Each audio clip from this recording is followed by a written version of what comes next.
If you are an experienced or emerging preacher who desires immediate improvement but you do not know how, if you have watched your peers or other individuals develop their craft while you still struggle to get your sermon together, if you feel you have hit the ceiling, if you are resigned to the idea that you cannot grow any further, well, regardless of where you are in your preaching journey, I invite you to watch this video to the end because I will share some practices to improve your preaching skills immediately and help you break out of the stagnancy.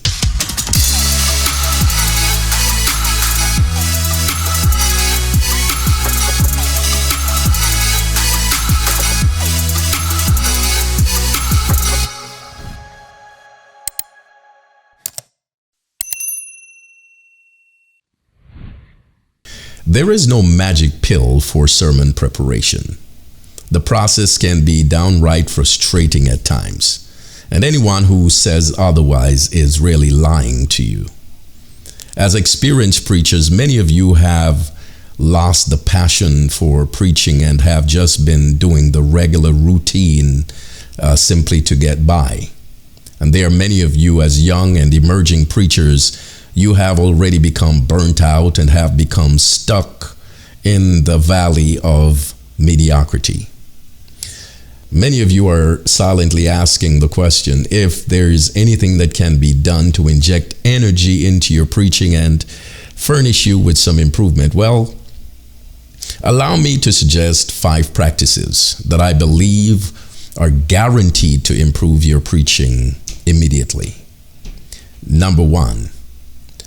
Study successful preachers. In that I mean listen to other preachers, watch other preachers, learn from other preachers, analyze the practices of other preachers. There are numerous sermons online that you can watch and you can listen to that will help you grow. I have been significantly blessed and I have been motivated just by simply listening to other preachers.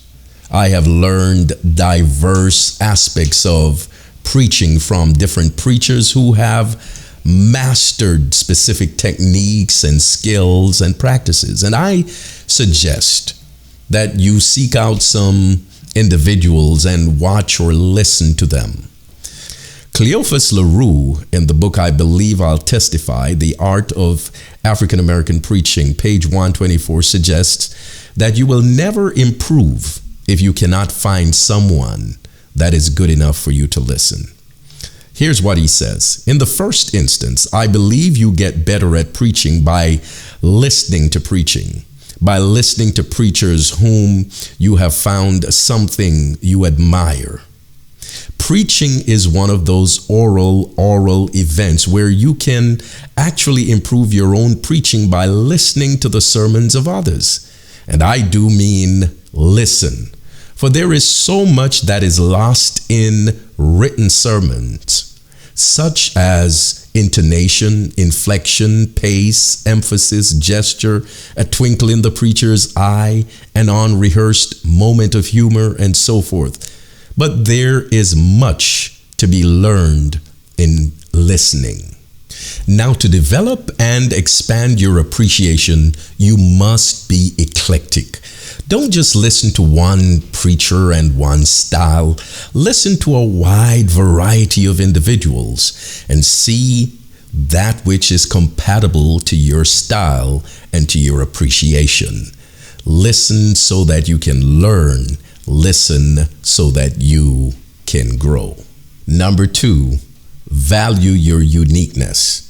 Now, while it is encouraged that you listen to others, and while it is permissible to cite others, while it is even acceptable to borrow content and style for development, recognizing the value of your uniqueness is paramount to developing self-confidence.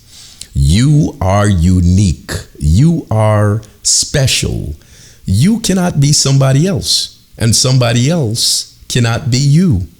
So don't attempt to be who you are not.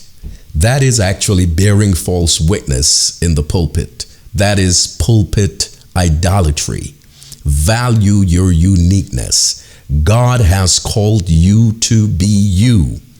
And don't measure yourself against other individuals. Number 3, start early.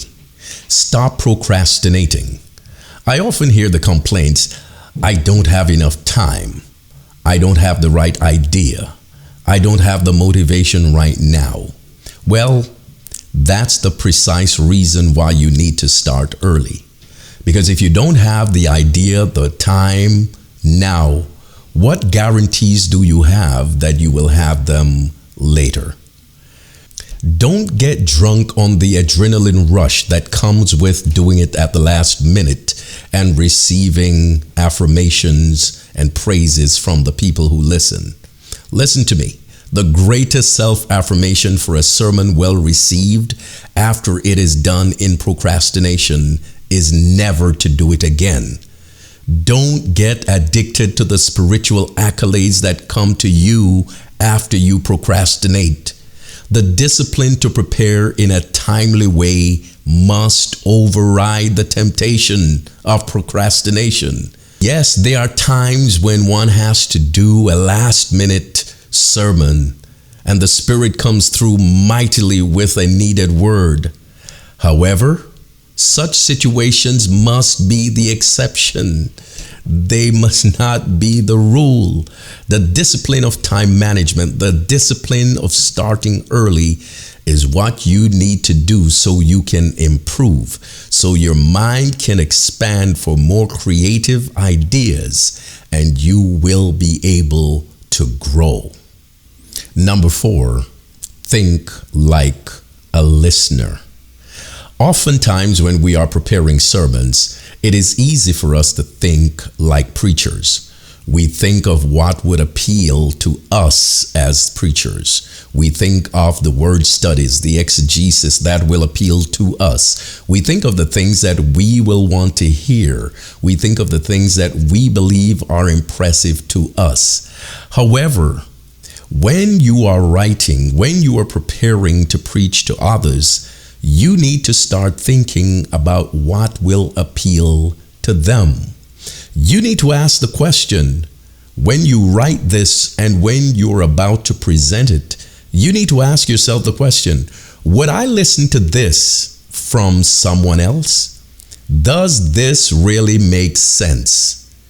Think of that member who is sitting in the corner of the church at the back, maybe an older member. Think of what that person is asking. Think of that child who is sitting right before you. What will that child be asking of you as you preach that particular text? Think of that young adult who is going to work from day to day, seeking answers for life's greatest challenges. Well, when you think like a listener, you will ask questions while envisioning your congregation. And if you can conceive the questions, someone else is asking the questions.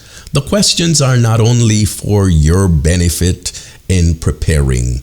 The questions really are for the benefit of those who will listen to you. I guarantee you that if you start thinking like listeners, you will improve. Well, fifth and finally, you need to find individuals who will keep you motivated. Develop and value real friendships with people who want to see you succeed in your craft. These individuals will not be tired of hearing your ideas as you share your thoughts with them. These are individuals you can trust. These are individuals who are looking out for your best interest. These are individuals who will value you and individuals whose words you will value. Allow them to critique you. Don't stay stuck in your own press, and do not evaluate your ability simply based on the number of invitations you receive.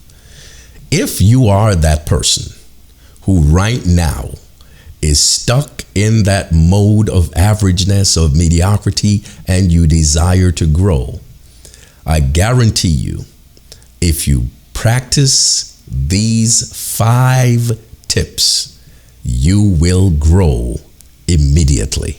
Please remember to like, share, and subscribe, and let me know if this video has been helpful to you. Until next time, may God continue to bless you in your quest and your journey to proclaim His word through preaching.